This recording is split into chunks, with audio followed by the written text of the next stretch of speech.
సిగ్గు శరము లజ్జ మానం ఉన్నదా అని అడుగుతా ఉన్నాను. ఇది తెలంగాణ రాష్ట్రంలో అసలు లా అండ్ ఆర్డర్ ఎటుపోతుంది, మొత్తం గాడి తప్పుతుంది. ఇదేమైనా బీహార్, తెలంగాణ రాష్ట్రంలో ఒక బీహార్గా ఒక యూపీగా మారుస్తా ఉన్నారా? ఇలా ప్రశాంతంగా ఉన్న కరీంనగర్లో ఏమి చేస్తా ఉన్నారు? ఈ వెపన్స్ ఏంది, గన్ కల్చర్ ఏంది?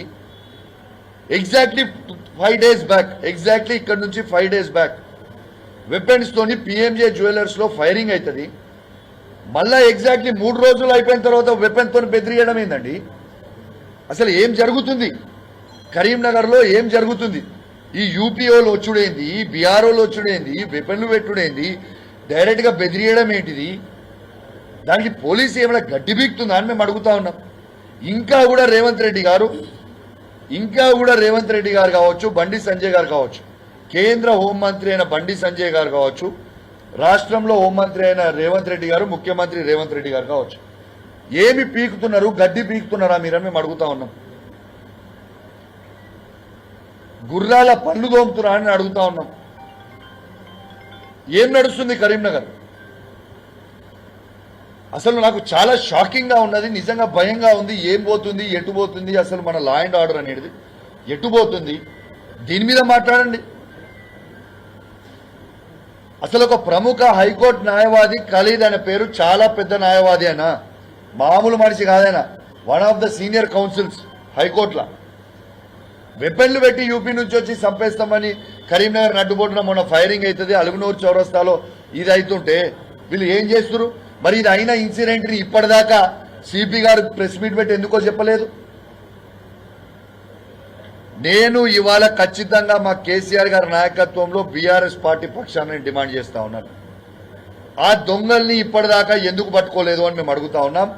ఇలా దొంగల్ని ఇప్పటిదాకా పట్టుకోకుండా రాష్ట్రం దాటించినందుకు చేసినట్టు లా అండ్ ఆర్డర్ టోటల్ గాడి తప్పినందుకు ఖచ్చితంగా సిపి గారిని సస్పెండ్ చేయాలి.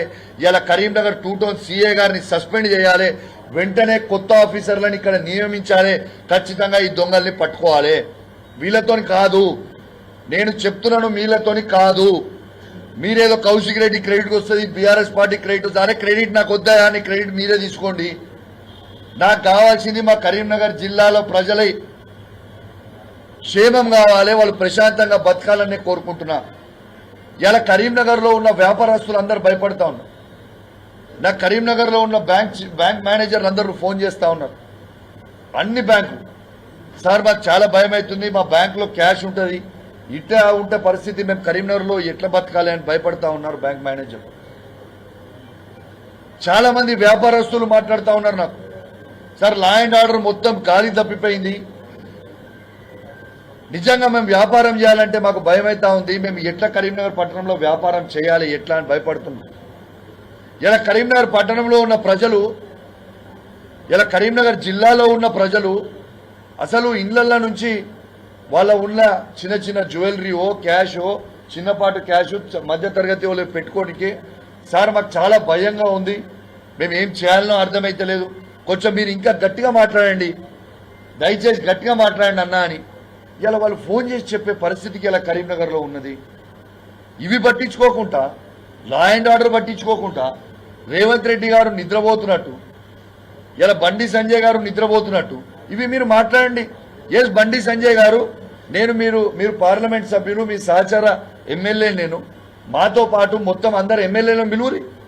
మీరు హోంమంత్రిగా ఉన్నారు, మేము పిలుస్తున్నాం, మేము ఫోన్ చేస్తున్నాం, నేను కానీ మా గంగ్లా కమలాకర్ గారు కానీ ఫోన్ చేసి రివ్యూ మీటింగ్ పెట్టమంటే వాళ్ళు ఎట్లా పెట్టరు.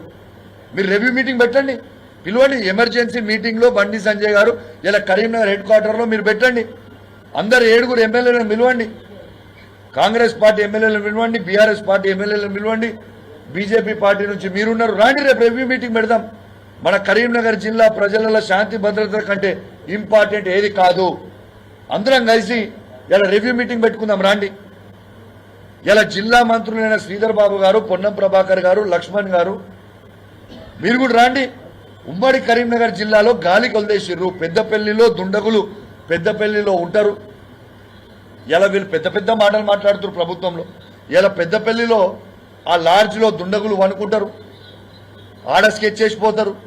మళ్ళా ఆడ ఉన్న మంత్రి శ్రీధర్ బాబు గారు, ఇవాళ జగిత్యాల్లో ఉన్న ధర్మపురి లాజ్ నుంచి వస్తారు ఆడున్న మంత్రి లక్ష్మణ్ కుమార్ గారు, ఇలా కరీంనగర్ జిల్లాలో ఉన్న పొన్నం ప్రభాకర్ గారు.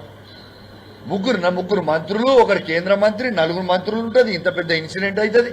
ఒక రివ్యూ మీటింగ్ ఉండదు, ఒక కథ ఉండదు, ఏం మాట్లాడడానికి ఉండదు. కాంగ్రెస్ వాళ్ళు వస్తారు, నాలుక చీరేస్తాము, మాకు చీరనికి రాదేమో, మీ ఒక్కరికే చీర వస్తుంది కావచ్చు. నాలుక చీరుడు మీరు మాది కాదు. రేపు ఎన్నికలు వస్తే ప్రజలు మీ నాలుకలు చీరడానికి సిద్ధంగా ఉన్నారు. కరీంనగర్ జిల్లాలో ప్రజలు బిడ్డ నోరుగుంది కదా అని ఇష్టం ఉన్నట్టు మీరు మాట్లాడు బంద్ చేయండి. ఫస్ట్ ప్రజల గురించి మాట్లాడు. ఇలా కరీంనగర్ జిల్లాలో ఉన్న ఉమ్మడి కరీంనగర్ జిల్లాలో ఉన్న ప్రజలు మొత్తం భయాందోళన అయ్యి పరిశానలో ఉంటే ఇలా ఒక్క రివ్యూ మీటింగ్ పెడతలేరు. నేను మంత్రులను కూడా కోరుతున్నా, ఇలా కాంగ్రెస్ పార్టీ మంత్రులని, బండి సంజయ్ గారిని, ఇలా ఉన్న అందరు శాసనసభ్యులను పిలిచి అందరూ జిల్లాల సిపిలని, ఎస్పీలను పిలిచి రివ్యూ మీటింగ్ పెట్టుకుని ఏం జరుగుతుంది అసలు కరీంనగర్ జిల్లాలో, అసలు వెపన్స్ అనేది ఎట్లొస్తున్నాయి కరీంనగర్ జిల్లాలో. ఇదేమైనా ఎన్నికటి కాలమా? ఇన్సిడెంట్ అయిన 4 days లో మళ్ళా వెపన్లు పెట్టి బెదిరిస్తారా అండి? ఎటు పోతుంది అసలు? ఆ న్యాయవాది ఎవరు అనేది మీరు ఎంక్వైరీ చేయండి. ఆ న్యాయవాది బ్యాక్గ్రౌండ్ కూడా మీకు తెలుస్తుంది, ఎంత పెద్ద మనిషి, ఎంత పెద్ద న్యాయవాది అని. ఇది మాత్రం కరెక్ట్ కాదు. కరీంనగర్ జిల్లా పూర్తిగా గాడి తప్పుతుంది లా అండ్ ఆర్డర్.